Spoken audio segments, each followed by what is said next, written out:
Please be advised, this episode does have content that some may find distressing. As always, listener discretion is advised and it is not suitable for anyone under the age of 13. Hello and welcome to It's Murder Up North. In the previous series of episodes, I covered the story of Ruth Ellis, who may have been the last woman to be hanged in England, but capital punishment would still continue for another decade. Although a week after carrying out Ruth's sentence, Albert Pierrepoint would perform his final execution.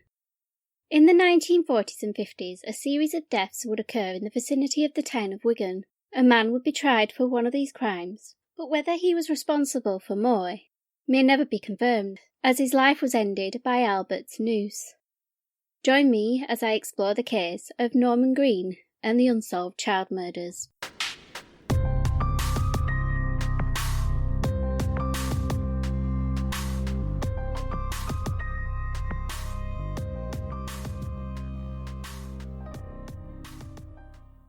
In 1950, Albert had become the landlord of the Rose and Crown at Much Hoole, near Preston, and it was from here he would travel to carry out the various executions he would undertake over the next 5 years, which included the executions of John Christie and Ruth Ellis.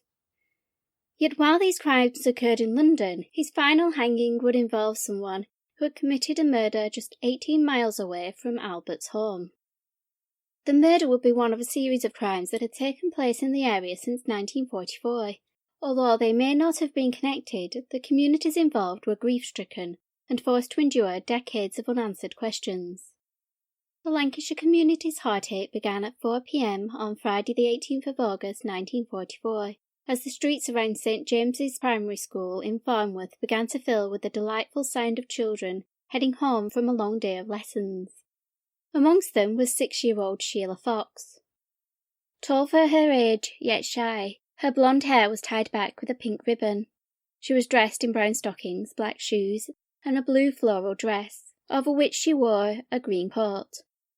As she commenced this 7-minute journey from the school, which at the time was located on Buckley Lane, to her family home on MacDonald Avenue, she was seen by a number of her fellow pupils, yet she would fail to complete her journey. With her tea going cold on the table, her parents, Miriam and George, became concerned for their youngest child. The family retraced the route Sheila would have taken from the school, but found no sign of her, nor had any of the people they encountered seen the fair-haired little girl. Unable to find her at friends' houses or playing on the street, the frantic parents called the police, opening an investigation that remains unsolved to this day. Slowly information would start to come to light, with children who knew Sheila claiming they saw her with a man at approximately 4:30 that afternoon, and that she had been sat on the handlebars of his bike. He was described as being between 25 to 30 years old, and was wearing a navy blue suit and blue and red tie. One school friend who witnessed her on the bike had asked what she was doing, and the 6-year-old replied that she was going with the man, but did not give any further information about where they were heading or why. Considering Sheila's shy nature, the fact she was in the company of this individual suggested that it was possibly someone who she knew, or had been able to gain her trust. It is believed that the man and Sheila were last seen riding along Newbrook Road, close to Atherton Parish Church, with them heading in the direction of the village of Lee. A full-scale police search would commence in earnest. The operation would eventually cover a 50-mile radius of Sheila's last known location, which included abandoned collieries, bodies of water, woodlands, and the gardens of homes in the vicinity. Yet not a single clue was uncovered. Despite exhaustive efforts to find Sheila, who was dubbed by the press as the girl in the green Mac, the trail effectively went cold, following the last sighting of her. The cyclist was never traced, and not a shred of evidence was found to help move the case forwards.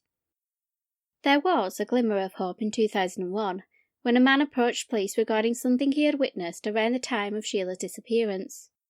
A teenager at the time, the informant told police he had observed his neighbour digging in his garden late at night. This had been the first major lead in the case in 57 years, and given the location of the home and its former resident, it was also a credible line of inquiry. Barton Road in Farnworth passes the back of where Sheila's primary school was located, and was possibly the route the 6-year-old would have taken home. as both Barton Road and MacDonald Avenue lie almost opposite each other, with George Street cutting through the two. At the time of Sheila's disappearance, one of the semi-detached council houses located on Barton Road was occupied by Barbara Ryan and her two sons, 20-year-old Richard and his younger brother Tommy. It would be Richard Ryan's presence at the home that would spark police interest 57 years later. 4 years after Sheila's disappearance, Richard had moved out of his mother's home, and in 1950 he was found guilty of rape, with him receiving a charge of indecently assaulting a minor in 1965. He would remain in the area for the rest of his life, with him passing away in 1989, but seemingly was never a suspect in Sheila's case. This would change when his former neighbour came forward in 2001, reporting that he had witnessed Ryan digging in the garden, leading to renewed efforts to determine what had happened to the 6-year-old. The search of the garden on Barton Road took 4 days, and despite tons of soil and debris being removed, there was nothing to suggest anything suspicious had taken place. One neighbour of the property, Darren Hall, told the press that he wasn't surprised that they hadn't found anything, because 10 years earlier the garden had been dug up to lay new pipes. They delved to a depth of around 5 feet and did not uncover anything. Over the decades, speculation swirled regarding what happened to the girl in the green Mac. Her parents clung to the belief that the 6-year-old had tried to go to London, suggesting that she had made friends with some children who had been evacuated to Farnworth during the war, and after they returned to the capital, Sheila wanted to go and see them. Her younger sister Betty recalled a couple commenting on how delightful her sibling was and how they would love to have a child like Sheila. This had occurred roughly 3 months prior to the 6-year-old's disappearance, but Betty couldn't shake the thought that someone had taken her sister to raise as their own. Sheila's family clung on to the hope that their little girl was still alive. For years after her disappearance they left the front door unlocked, hoping that she would come walking through it one day. In 2001, following the news that the police had failed to find anything in the garden of Richard Ryan's former home, Sheila's older sister, Renee, expressed her heartbreak at the situation. Recalling her sibling's disappearance, Renee stated, "It left us all feeling so empty. It was a terrible time. We never even found her shoes or a ribbon. It was as if the earth had swallowed her up. It would be such a comfort if she could have a Christian burial." Following Sheila's disappearance, all the children in the area were told to be cautious should a stranger approach them. 6-year-old Patricia McKeon took these warnings seriously, as she had been a friend of Sheila's and lived just a street away from the missing girl. Just over a year after Sheila had vanished, Patricia was heading home from school when she encountered a man. She would later describe to police as being of medium height, with his hair parted in the middle. He was green-eyed, clean-shaven, and wore a dark mackintosh, white shirt and collar, yet had no tie. The man asked her to go on an errand with him, but remembering the warnings about strangers, the 6-year-old refused. The individual had grabbed the frightened girl and carried her down a nearby alleyway, where he pushed her to the ground and stabbed her. As she screamed in pain and fear, her assailant fled. Patricia suffered stab wounds to her left arm, but she would recover physically from the attack. The young girl's description of the man would quickly be circulated by the police, and given that the incident had occurred so close to where Sheila had last been seen, there were strong suspicions that the two cases were connected, with Chief Inspector Heaton telling the press that by solving one, they may also solve the other. On Wednesday, the 21st of November 1945, a month after the attack on Patricia, police would issue an appeal for a man to come forward who they believed was in Scotland. They did not give too much information regarding this man, except to say they thought he could help their investigation into the disappearance of Sheila Fox and the attack on Patricia. I could not find any further details regarding whether this individual was tracked down. However, both Patricia and Sheila's cases would remain unsolved. As 1948 approached, there had been no further incidents, and the community began to be lulled into a sense of safety that would soon be shattered, when another 6-year-old, Brenda Hume, would be attacked on Piggott Street, which passed the end of Barton Road, where Richard Ryan lived. Like the two girls before her, Brenda was on her way home from St James's Primary School.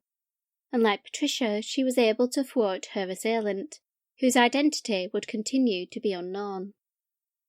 Yet just 5 weeks after the incident involving Brenda, there would be another attack roughly 1 mile north, this time involving 2 boys.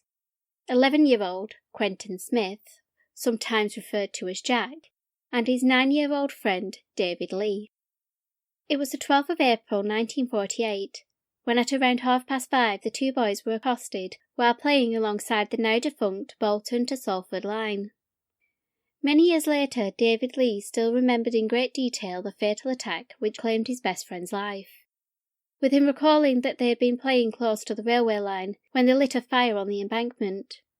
Shortly afterwards they were approached by a man, who David later described as being between 25 and 35, and roughly 5'10".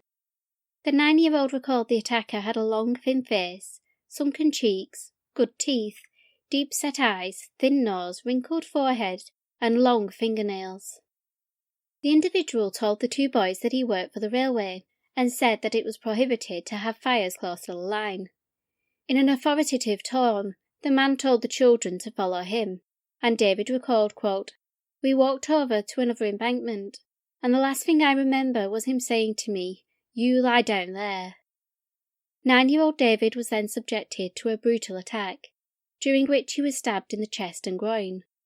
With adrenaline pumping through his veins, the boy managed to clamber to his feet and fled home, which incidentally was just a couple of doors away from where Sheila Fox had lived on MacDonald Avenue. He barely made it to the front gate before collapsing from his injuries. When David awoke, he was in hospital, where he would remain for 10 days. Doctors treating the boy described his injuries as, quote, "the work of a sexual maniac, a madman." David said he had no memory of Quentin being with him at the time of the attack, and so was in shock when he learned that his best friend had been killed. The 11-year-old had been found beaten and stabbed close to a bridge on the Salford to Bolton railway line, roughly 500 feet from his home on Bradford Road. As with the case of Sheila Fox, police launched an extensive search, hoping that this time having a witness and a body would provide vital clues to the perpetrator's identity. While the young boy's grieving parents, James and Nellie, awaited news, officers conducted house-to-house inquiries, questioning any male over the age of 14 within the vicinity. Some residents had sent anonymous letters, which named potential suspects, and these were all checked and excluded from the investigation. Just over a week after the attack, the Manchester Evening News would report that the police were working on the suspicion that the individual they were seeking was, quote, 25 to 30, slightly deranged mentally, and living alone with a widowed mother, who, although realising he is the wanted man, will not come forwards. With Superintendent Woodmansey stating, "This is quite feasible, and cannot be ruled out, because we are still convinced the person we are seeking is a local man."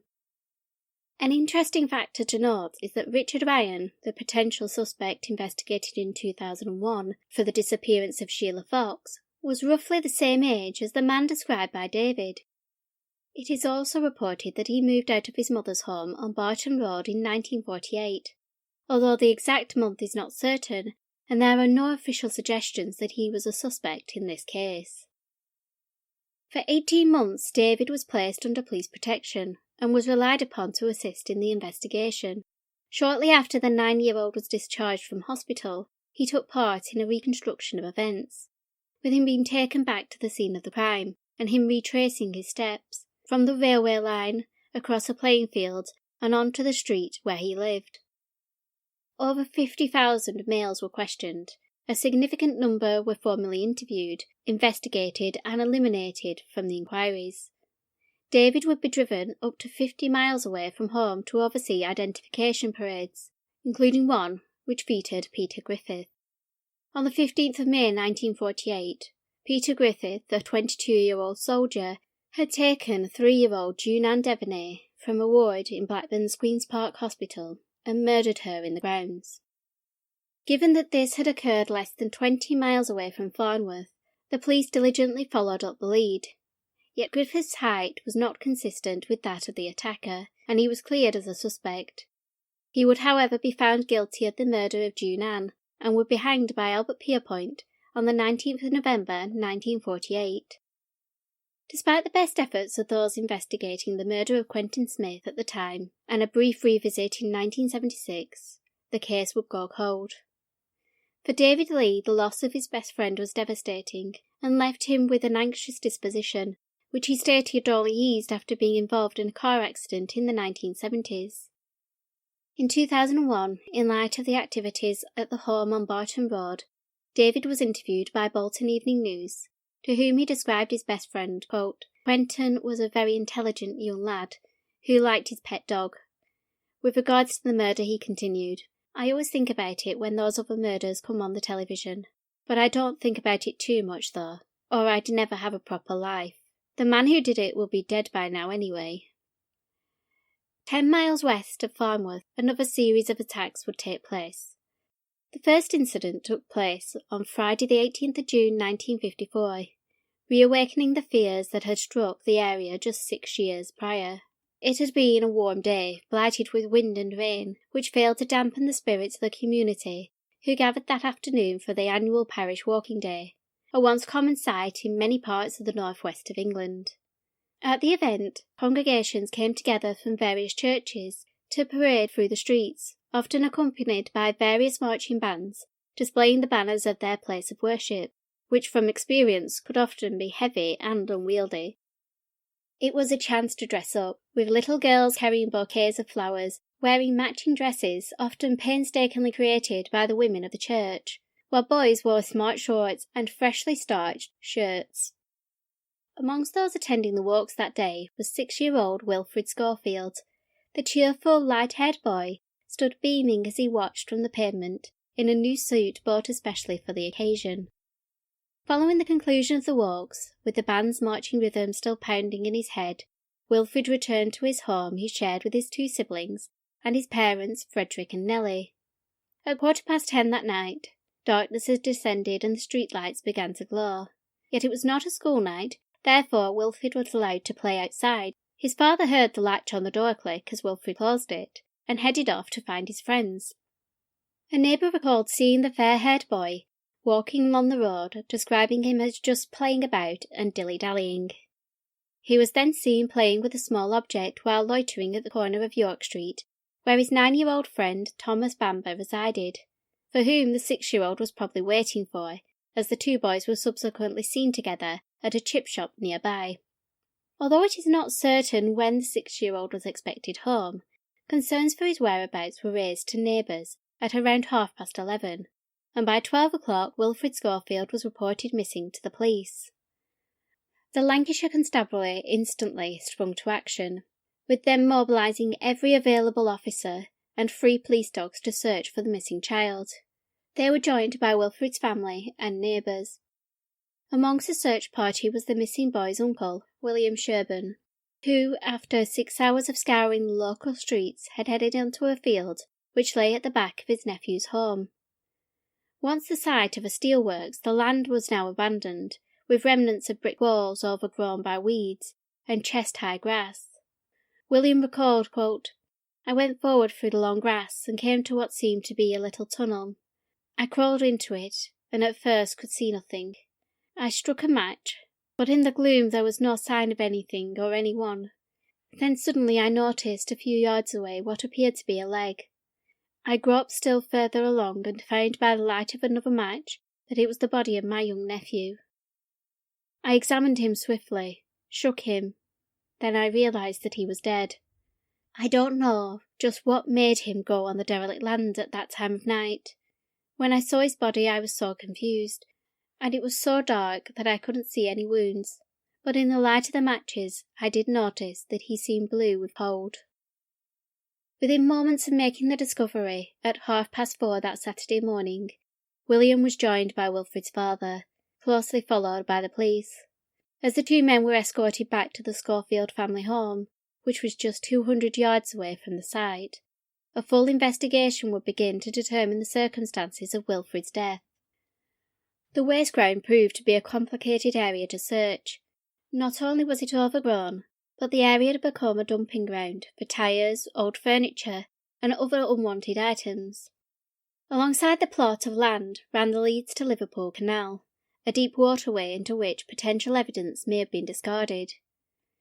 In their search for clues, the police would drain the canal, cut back the overgrowth on the field, and officers would span out across its expanse, conducting fingertip searches, while others utilised magnets to ensure nothing was missed. While these searches commenced, the tiny body of 6-year-old Wilfred was taken from the field and transported to the hospital mortuary, where a post-mortem was carried out. This concluded that the boy had received 5 stab wounds to the chest, one of which had proved fatal, having pierced his heart. It was theorised that the wounds had been caused by a small blade, with the supposition being that it was probably some sort of penknife. The pathologist also ruled out the possibility that the killing had been sexually motivated, as there was no signs of interference on the child's clothing or his body. Wilfred had nothing of value on his person, which eliminated robbery as a motive, leaving detectives to wonder who had attacked Wilfred and why. They were also forced to confront the prospect that this case was linked to those that had occurred 4 years prior, conducted by a still unidentified perpetrator. As such, the files for these cases were brought forwards and the details reviewed, yet Wilfred's murder would prove to be different to the others, in that it would be solved within days of it being committed. As every lead was being examined, interviews were conducted with those who had last been seen with Wilfred. This included his 9-year-old friend Thomas Bamber and another 6-year-old called Robin Ryan. The 2 boys were questioned on Monday the 21st of June, and they shed light on what occurred that Friday night. Their statements were followed by a press conference, during which Chief Constable Colonel Johnston stated, "We know now how he met his death. A statement has been taken from a young boy, and the facts will be reported to the Director of Public Prosecutions. We have no definite evidence, but we are working on the theory that this probably was something which had occurred as a result of horseplay amongst children, rather than a malicious or deliberate act by someone with evil intent." During this meeting with the press, it was also highlighted that the police investigation was still ongoing, and witnesses were urged to come forwards. Reflecting the questions that had been used by officers who had been conducting door-to-door inquiries, the public were asked to come forwards if they had seen or heard Wilfred Schofield or his friends after 10:30 p.m. on Friday, or had they heard anything unusual. There was also a direct appeal made to one witness believed to have been in the vicinity of the crime scene at the time of the killing. He was described as a young man wearing a brown sports coat and hat, with fair hair. Others had seen this individual on a railway bridge close to the field at roughly 11 p.m, while others had seen him crossing the field at the approximate time the death had occurred, and as such he may have had vital information.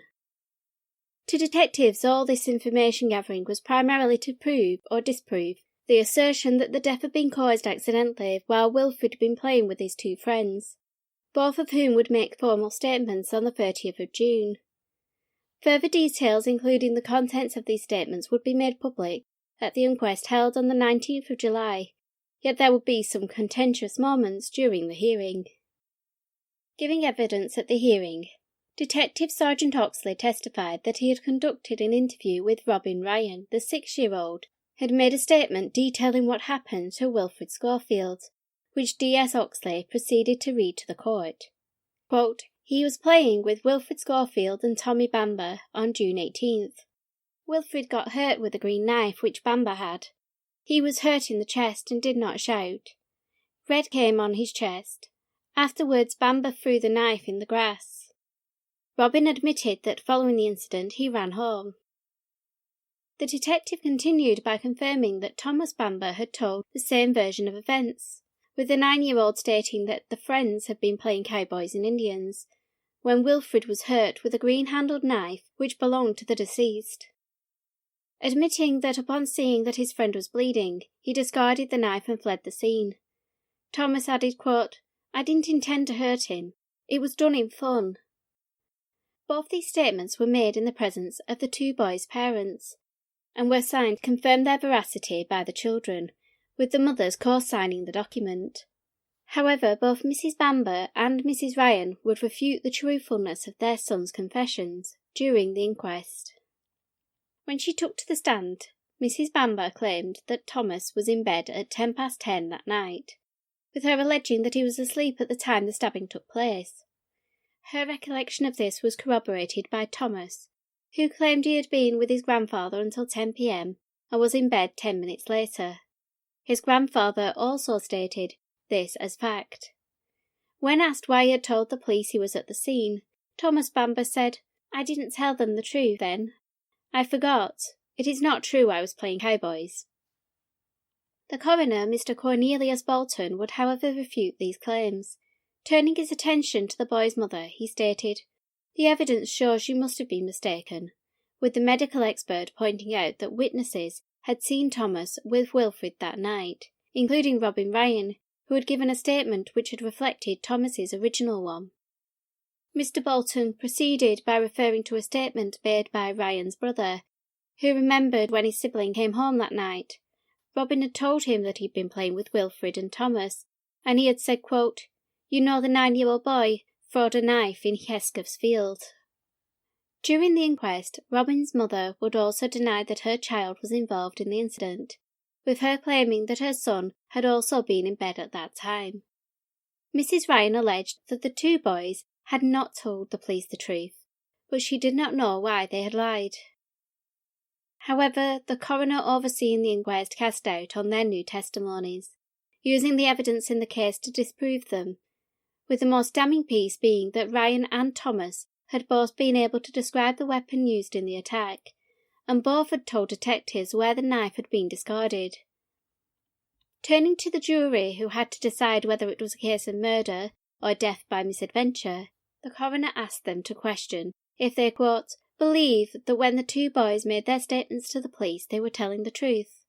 Or do you think that all that was said was just childish imagination, and that they were never at the scene of the tragedy?" The coroner added that if they believed that the boys had been present at the time, the jury had two options.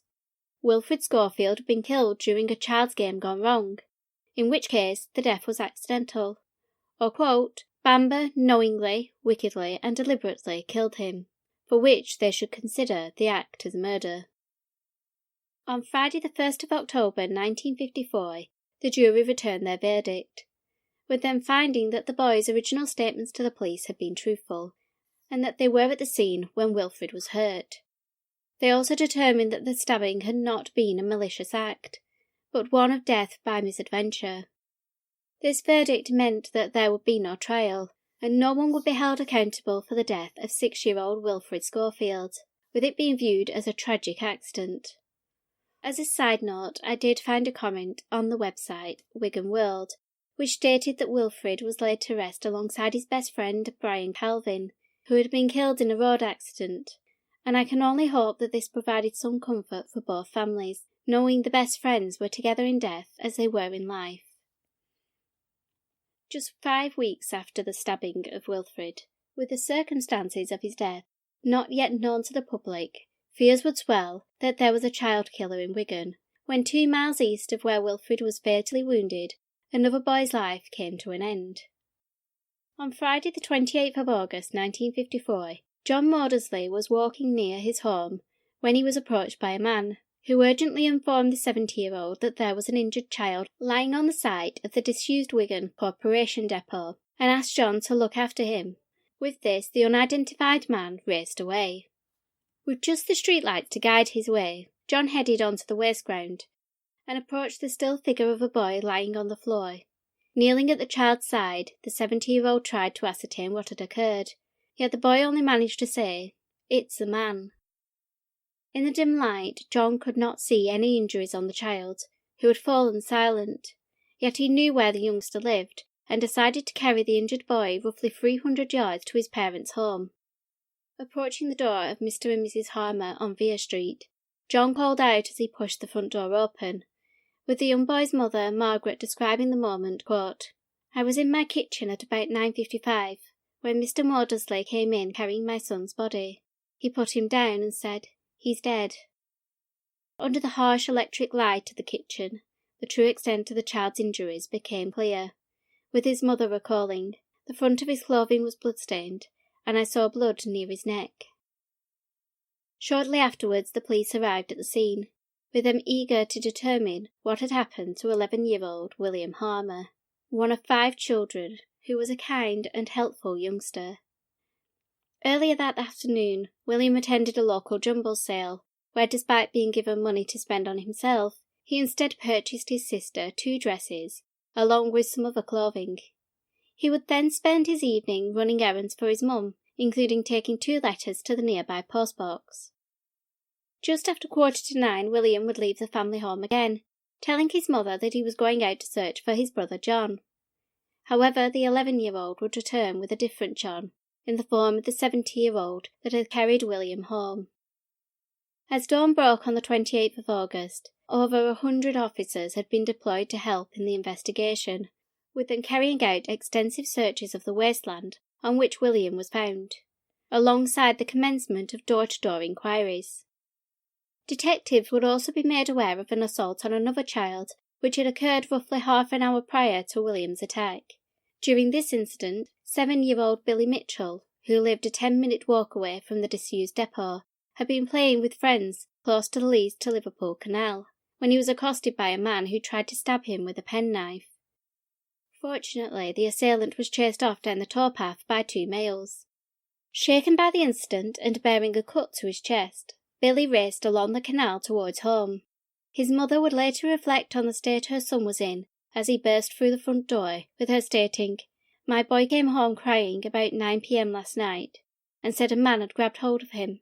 Billy said he was playing on the canal bank with Alan Jones and Derek Halsell, and was trying to climb over a wall when a man grabbed him and stabbed him with a penknife."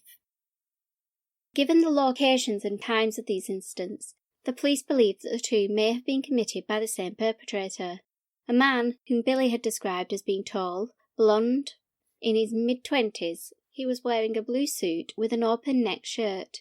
He did not speak with a Lancashire accent. While this description was circulated, there would also be calls for other individuals to come forwards. This included, quote, the dark-haired young man who, according to Mr. Maudsley, first saw the dying boy and told him that he was badly injured. The police also sought the 2 men who had interrupted the attack on Billy and fled after the 7-year-old assailant. The man who told Mr. Maudsley about the injured boy would come forwards to make a statement to police. He was 29-year-old Joseph Kelly, who was out that night looking for his 6-year-old daughter when he came across the injured boy. Joseph would come under some scrutiny in light of the fact that he had found William and then left the scene, yet he cooperated fully with the police, submitting his clothing for evidence and accompanied detectives to the spot where he found William. During his testimony at the inquest, Joseph stated that he had entered the abandoned yard, searching for his daughter, yet while calling her name, an unfamiliar and weak voice responded. Joseph tentatively approached the small figure on the floor, who on 2 occasions asked the 29-year-old, quote, "Hey, mister, am I alive?" The child then told Joseph, "It's a man." But when questioned about the assailant's identity, the boy did not reply, as he had fallen into an unconscious state. Around this time, Joseph stated he saw a man walking towards the canal about 60 yards away. The man appeared to give half a glance round. He was not hurrying. I did not shout after him. I couldn't grasp what had taken place. End quote. Leaving William alone on the wasteland, Joseph headed to the road where he encountered Mr. Maudsley, and advised him of the boy's plight. After this, he carried on along the street, where he also informed 2 women about the child and asked a girl who was riding a bike to find the little boy's home. Joseph then continued his search for his own daughter. During the inquest, Joseph was questioned by the coroner regarding why he had not waited for help to arrive, to which Kelly admitted he did not realise how serious William's injuries were.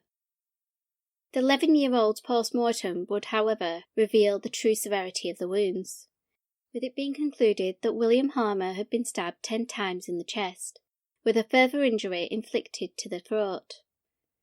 With no signs of sexual assault, one potential motive for the attack was removed, but detectives were baffled regarding what would cause someone to kill an 11-year-old boy, and soon newspapers would start to draw comparisons between the death of William and the previously mentioned cases. Just a week after the murder of William, Detectives from Scotland Yard would be called to assist in the inquiry, with the Chief Constable of Wigan, Paul Foster, admitting to the press that they were facing a difficult investigation. He stated, "I have been forced to call in the yard as we are baffled by the crime. We are just up against a blank wall. There is not the slightest clue who the killer is. The difficulty is that the body had been removed before the police were told. It makes it difficult to pinpoint the exact spot where he died. We have found no clues in the grass and no sign of any weapon." Countless hours conducting interviews and searches proved fruitless. Hampered by the inability to track down the two men who had scared off Billy's assailant, they never came forwards, despite multiple pleas to do so. These men may have been able to provide additional details, which could have proved valuable. On the 1st of September, a local pub landlord came forward, having had an encounter with a patron he described as a tall, fair-haired, well-spoken man, who came into the public house. The man claimed he worked for the Post newspaper. Dressed in a blue suit and having a youthful face, the individual presented a picture of a Eunice Clements.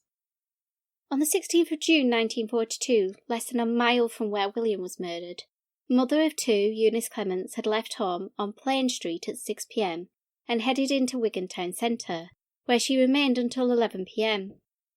Her body would be found at 3:30 p.m. the following day by two young children, just 100 yards from her home. It was believed that the 25-year-old had been dragged into some nearby bushes, where Eunice fought against her attacker. Her clothing was torn and she had endured a severe beating, with her life ended by strangulation. Police discovered her handbag close to the scene, its contents strewn across the ground, including her purse still containing money, which suggested the attack was not a robbery. At the inquest into Eunice's death, her sister reported that just 3 days prior to the murder, Eunice had been chased by a man, although she did not know who he was. Other witnesses would state that a man had been seen loitering in the area, but no one knew his identity. Who this individual was and whether he was connected to Eunice's death was never discovered. Her case remains unsolved to this day, although the man in the pub in 1954 would prompt it to be reopened. It was what the man said regarding Eunice's case that would spark police attention. He allegedly told the pub landlord, quote, "The police didn't get Eunice Clements' murderer, and they won't get Billy Harmer's." Chasing upon the claims that this man was from the Post, several publications which featured that name were approached, yet they were unable to track down the individual. The pub landlord's description of this man was similar to Billy Mitchell's recollections of his attacker, but whether this was the killer or completely unconnected would become yet another mystery. As was the identity of another man, who on the day of William's murder called a Manchester newspaper office, anonymously reporting the attack on a young boy. This was made an hour prior to the police being made aware of the assault. With questions continuing to go unanswered, local newspapers began to speculate regarding the murders, drawing their own connections between the murders in Wigan and the unsolved cases in Farnworth. The Manchester Evening News reported on Tuesday the 7th of September 1954 that there were, quote, too much similarities between the unsolved murder of Quentin Smith in 1948 and the murder of William Harmer for them to contemplate. The article proceeded to list 6 similarities between the two cases. Each incident had occurred around the school holidays. The victims had been male, and on the same night as the murders, another boy had been attacked but survived. The paper drew comparisons between the description of the attackers, with them stating that the perpetrator had been tall, with fair or light brown hair. Although one boy had described the attacker's hair as turning grey, the writer of the article argued, quote, "A young boy might mistake grey hair for blonde."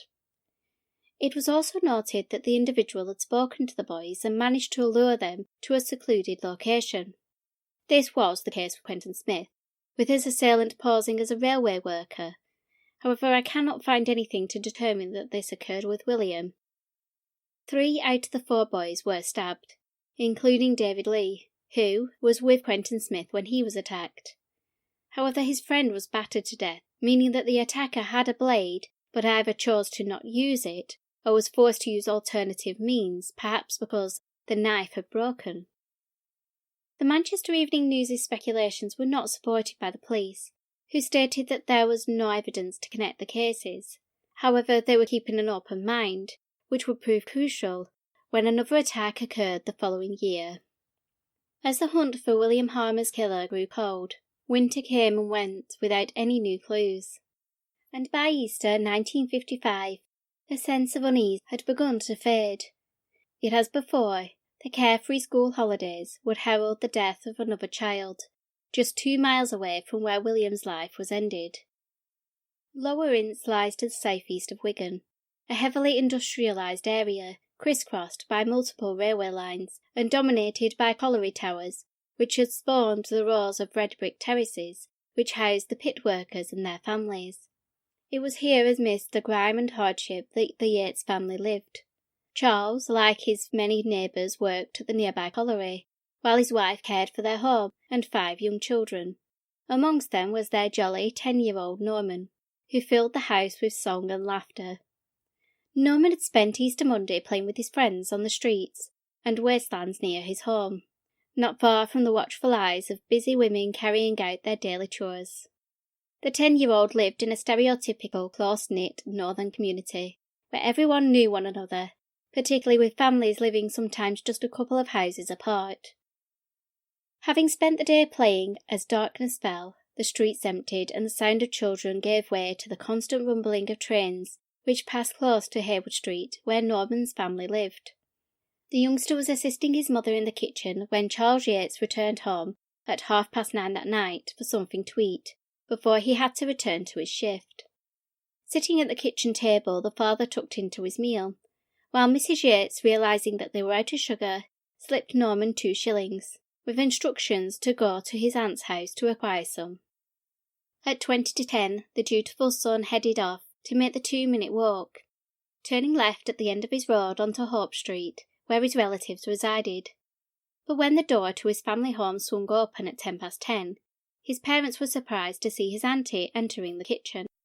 The woman was in a hysterical state, and could barely speak, save to tell the couple that Norman had been injured. Hastily, Charles left his home and retraced his son's steps. It didn't take long for him to locate where his child was, as a crowd had gathered by an entryway which led to the rear of the homes on Hope Street. Over the previous years, Norman had been inflicted by blackouts, and his father's first thought was that his son had suffered another episode. But as he pushed through the crowd, he observed as his child's tiny body was being placed onto a stretcher, and although the area was only lit by the light of a bicycle lamp, it was clear that the boy had been lying in a pool of blood. The crowd parted as the stretcher was carried to the waiting ambulance, and as Norman was loaded on board, the paramedic noticed something glistening in the boy's palm, the glint of a 2-shilling piece, just catching in the light, its surface smeared with blood. Even before the ambulance had left the scene, it was evident that Norman Yates had been fatally wounded, and despite the efforts of the medics to sustain him, he would pass away before reaching the hospital. Just opposite the entryway where Norman Yates had been found stood an old chapel. Its trio of dark windows that had bore witness to the crime would soon be illuminated as the police commandeered the space in order to carry out their investigation. The close-knit nature of the streets close to the crime scene meant that although no one witnessed the attack, there were many people who had heard Norman's screams, with some reporting that the boy's cries were so loud it was audible above the television and radio. Amongst the first to find Norman was Mr. James Jones, who recalled the events of the evening to the Liverpool Echo, stating, "I was sitting listening to the wireless at my home, which overlooks the spot where the boy was found. I heard a scream. Thinking it was my little girl Doris, aged 4, I ran upstairs but found she was sleeping all right. As I got back into the kitchen, I heard a scream again and ran to the front door. With me was my friend Walter Wigan. I grabbed his lamp from his cycle and we ran out and searched about. Then I saw the figure of the boy lying huddled on the ground in the pool of blood. He was still alive and kept moaning.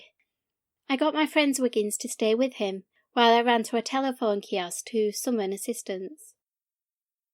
James Jones would go on to tell the police that he did not see anyone in the area when he located Norman. However, another witness would be able to provide detectives with information that would propel the investigation forwards. Mrs. Elizabeth Law, who lived on the same street as the Yates family, had been out that evening. At roughly 9:30, she recalled an encounter with a blonde man who was stood at the corner of Hayward Street and Hope Street. Mrs. Law recalled, quote, "He refused to let me past, so I went round him. He looked foreign to me. A few minutes later, when I was returning home, I heard 2 whistles, as if someone was calling to someone else. When I got in, my daughter Margaret, aged 13, who had just come home after going on an errand, told me she had also seen the blonde man. She described him as a funny-looking man, standing in the shadow near the back street. He had whistled to my daughter, as if he was beckoning her to go down the back street, but she ran home." The presence of this man unnerved the housewife, who noted that he was a stranger in the area, and aside from his actions, he stood out because of the manner of his dress, which did not seem consistent with the industrial nature of the neighbourhood. Mrs. Law's encounter, although unsettling, proved crucial. She was able to provide police with some key clues, which also gave them an idea how Norman may have been lured into the back alley. And Mrs. Law was able to give a detailed description of the man who had been standing just a matter of yards away from where Norman was attacked. The description provided by Mrs. Law was quickly circulated amongst the press, with the individual of interest being a man approximately 20 to 28 years of age, roughly 5'2" to 5'4" in height. The description continued by stating this man was, quote, "slim build with very blonde hair, fairly long and brushed back. He was clean-shaven with a vacant expression, with a sagging jaw. He appeared to have no teeth, but had prominent cheekbones and a long nose. He was respectably dressed, and was wearing a slate-grey suit, dark tie with no hat or overcoat, but had crepe-soled shoes." By Wednesday the 13th of April, the investigation had gained traction, with increasing numbers of people coming forward to report that they had seen a man matching the suspect's description. This allowed detectives to track the individual's movements on the night of the murder. They ascertained that the man had been in the area roughly an hour prior to the attack, and had been seen on Warrington Road, a route which ran parallel with the back street where Norman had been assaulted. Just prior to the time of the attack, the man had left the railway pub, which stood on the corner of Warrington Road and Hope Street, just yards from the crime scene, and he would later be seen walking along the main road, heading in the direction of Wigan. The wealth of sightings was thanks in part to the man's distinctive appearance, particularly his blonde hair, which the police saw as a standout feature. Yet there was also the fear that the individual would attempt to change his appearance, prompting detectives to interview local hairdressers and chemists who may have been asked for hair dye in the days after the murder. Witnesses had also noticed that the man was wearing a suit, which made him conspicuous in an area where men predominantly wore dirty overalls. Officers theorised that due to the ferocity of the attack, it was likely the suit would have been stained with blood, opening up another line of inquiry involving dry cleaners and laundrettes. It was during this part of the investigation that detectives were given their next break, when one establishment recalled cleaning a suit for a man named Norman Green, who lived in Wigan town centre and worked at a corn mill. On Friday the 15th of April, detectives made their way to Green's workplace and were confronted by a 25-year-old man, small and slim in stature with a flash of brilliant blonde hair.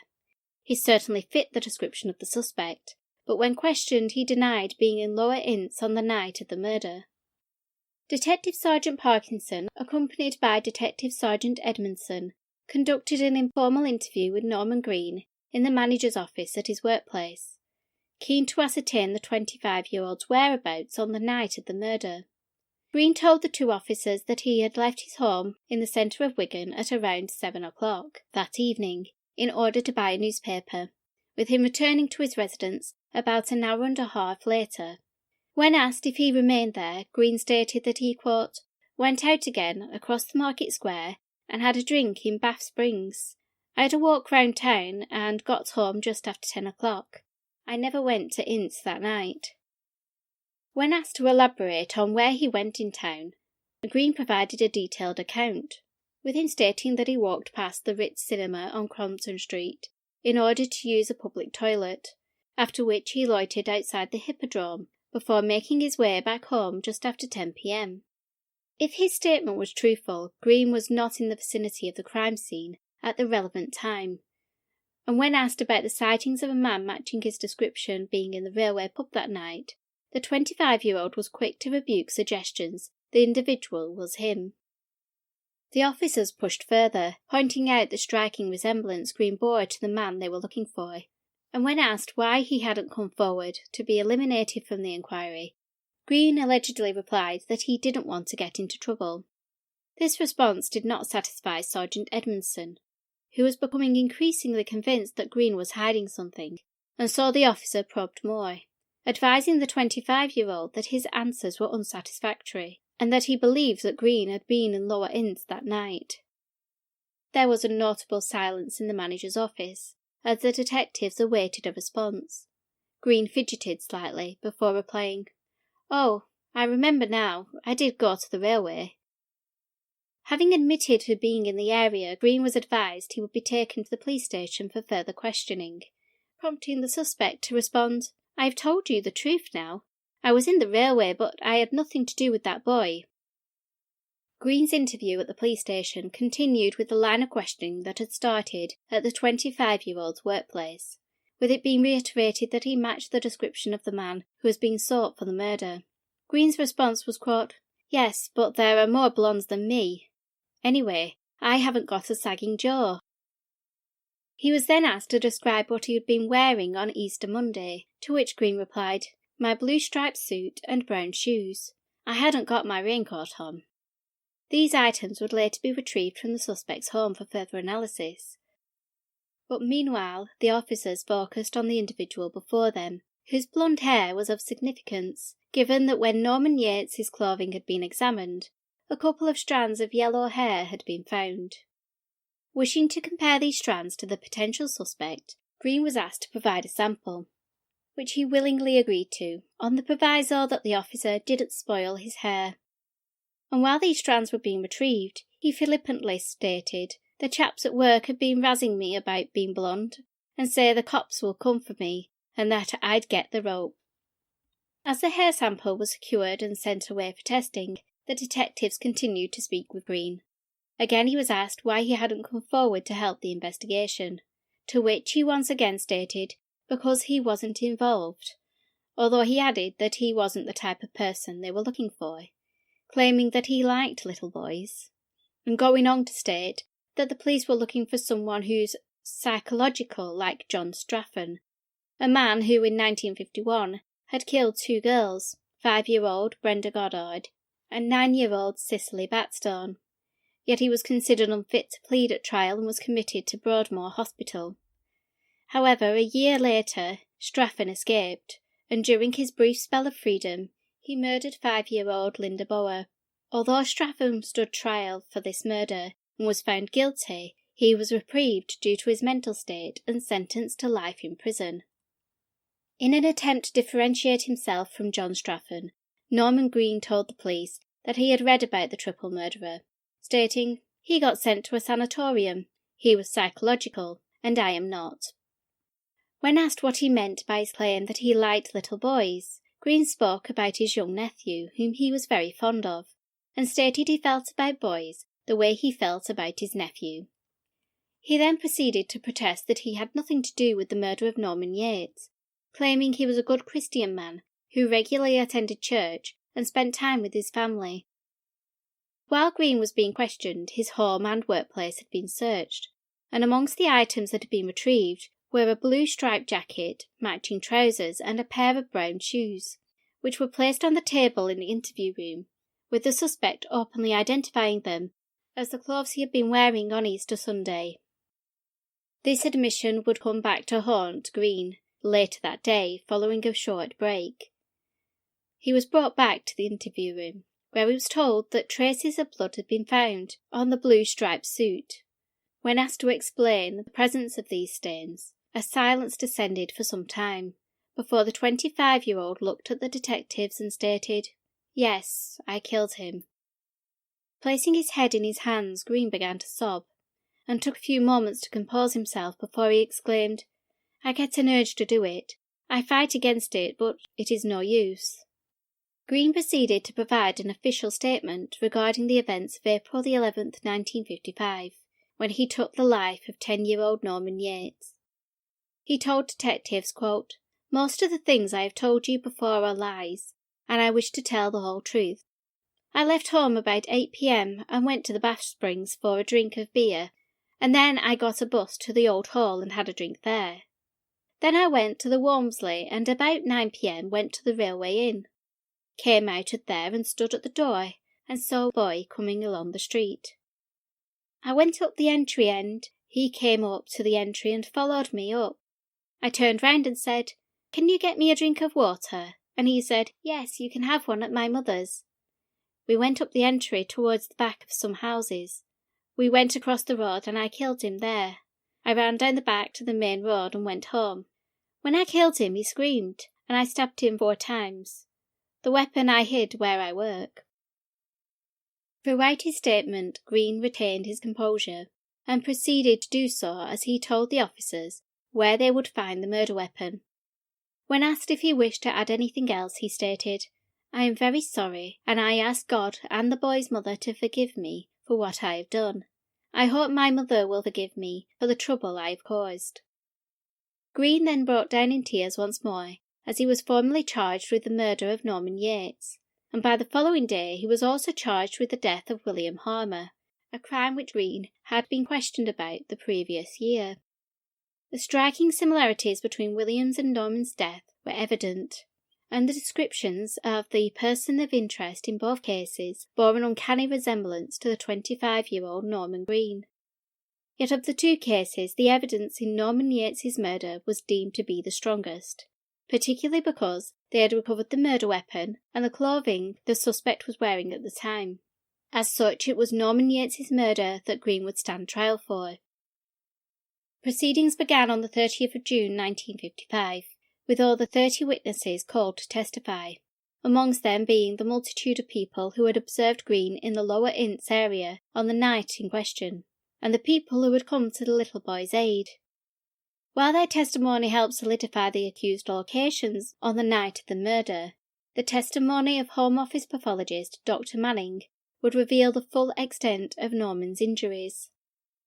The doctor disclosed that the 10-year-old boy had been stabbed 4 times, one above the right nipple and one below the left nipple, both of which were deep enough to puncture the lungs. A third blow was struck just above the right hip bone. Yet the fatal wound was inflicted to the left of his Adam's apple, which severed the carotid artery. When presented with the knife that was used during the attack, Dr. Manning confirmed that it was consistent with the injuries.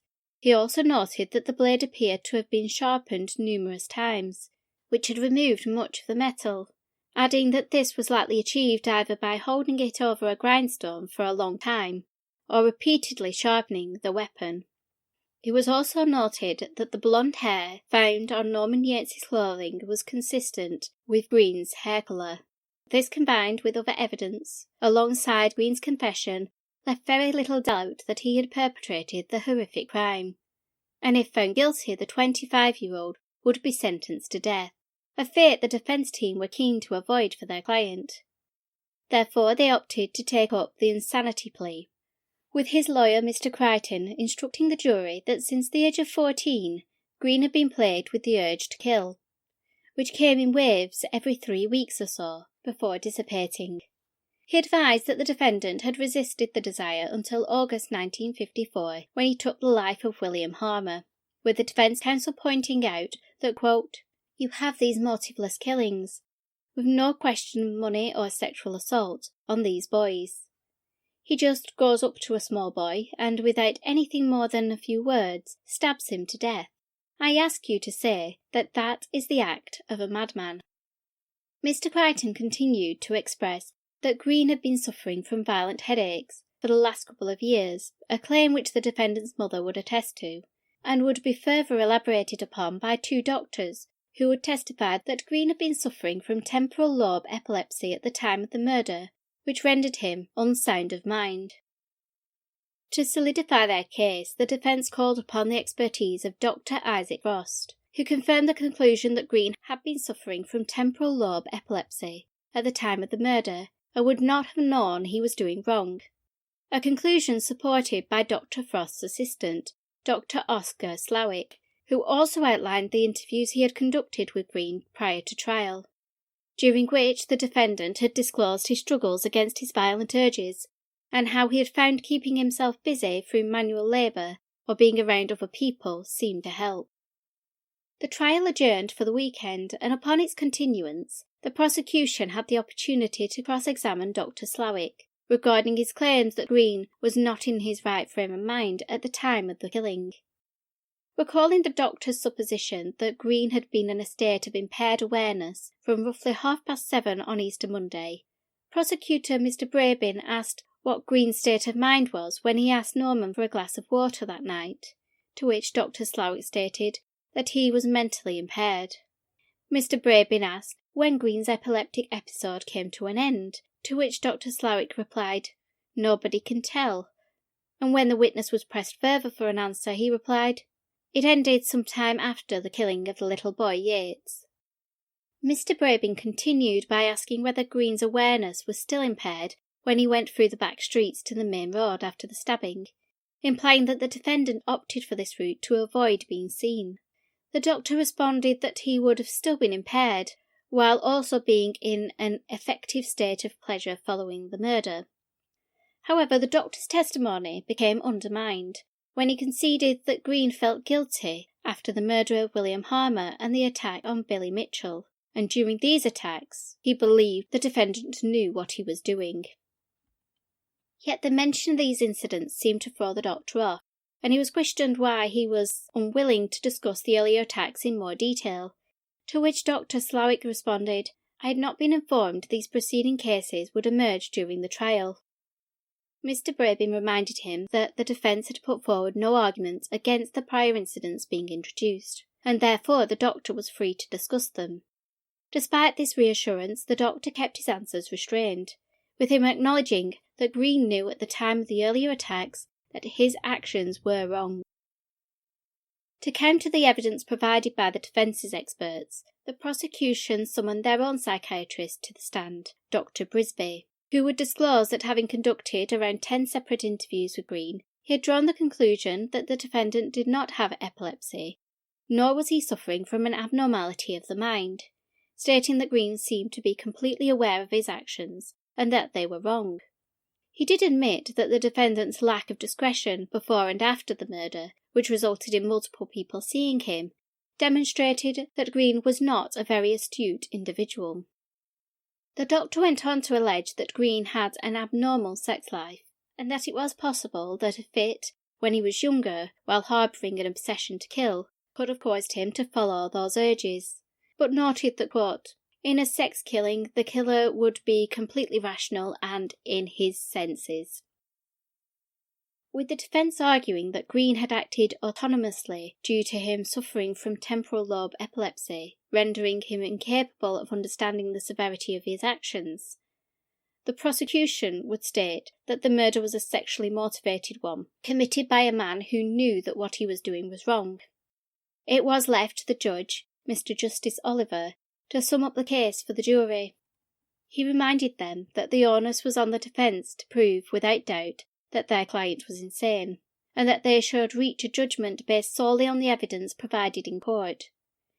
Judge Oliver did point out that there was no history of Green having epilepsy, but there was a, quote, "mental taint in his family which might develop some other form of mental taint."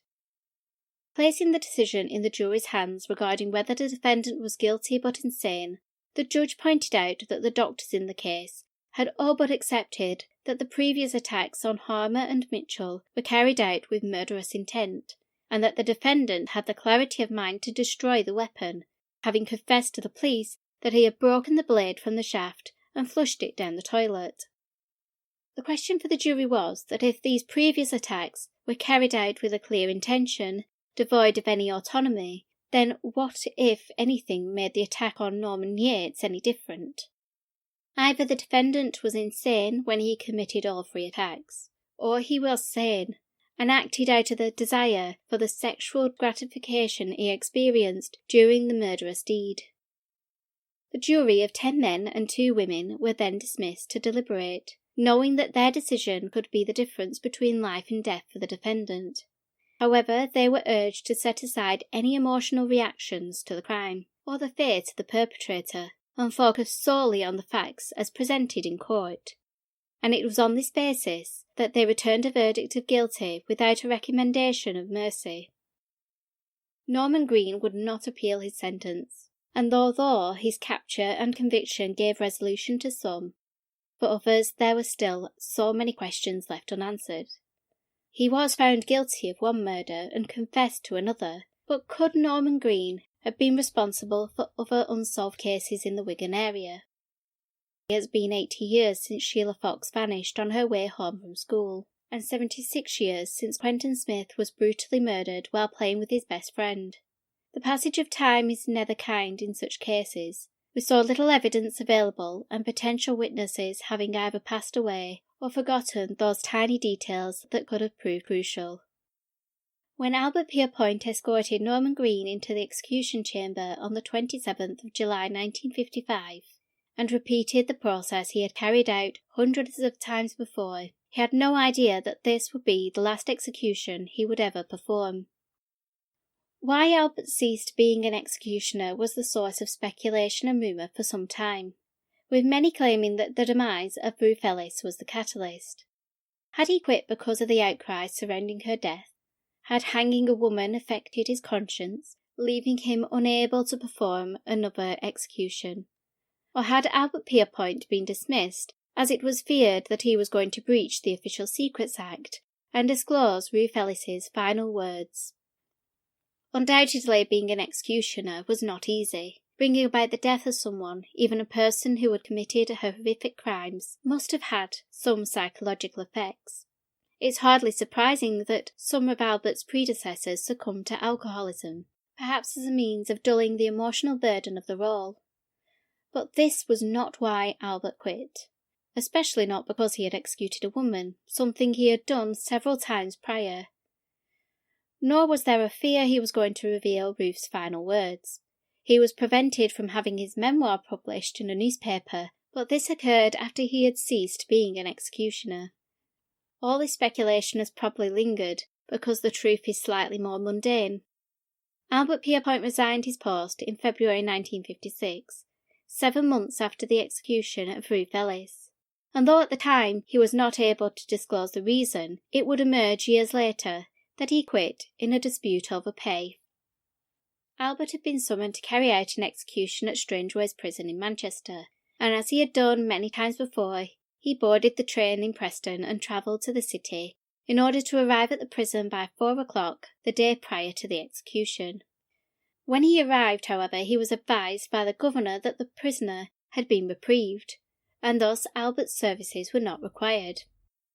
This normally wouldn't have been an issue, yet on this particular day the weather had developed into a storm, causing trains to be cancelled, leaving Albert stranded in Manchester. Normally he would have been given accommodation at the prison, but he was not carrying out his duty, therefore this option was unavailable, which forced Albert to stay in a hotel for the night. But he hoped that his expenses would be reimbursed. However, when he put in his request, the Home Office refused to pay him, and it was this dispute which led to Albert Pierrepoint resigning his post, ending his 25-year career, during which he had carried out the sentences of some of the most notorious individuals of the 20th century, making Albert the most well-known executioner in British history. Albert may have been the most well-known, but he was not Britain's last executioner. With capital punishment still in operation for nearly a decade after his resignation, join me next time as I cover the last sentence and the abolition of the death penalty. So in the meantime, keep an eye on those shadows.